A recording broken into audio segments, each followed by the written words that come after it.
Hi friends, good morning. Please look at the next problem in time and distance. Friends, problem is given in the description box. Please go through the problem first. Friends, a man traveled 60 kilometers in 7 hours.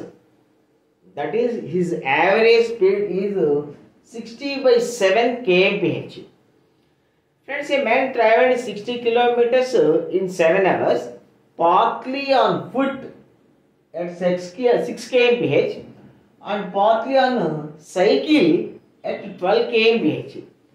Friends, this problem can be solved.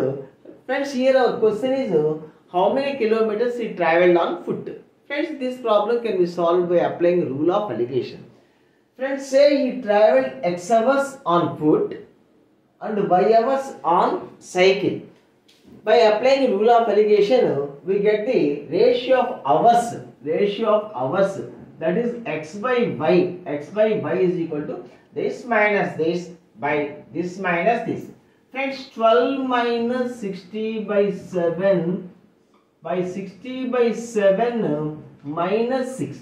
Friends, 84 minus 60, 24 over 60 minus 42, 18. That is equal to 4 by 3. 6 4 and 6 3. That means, friends, he travelled 4 hours. Total 7 hours, friends. That means he travelled 4 hours on foot and 3 hours on cycle. Friends, on foot he travelled at 6 kmph.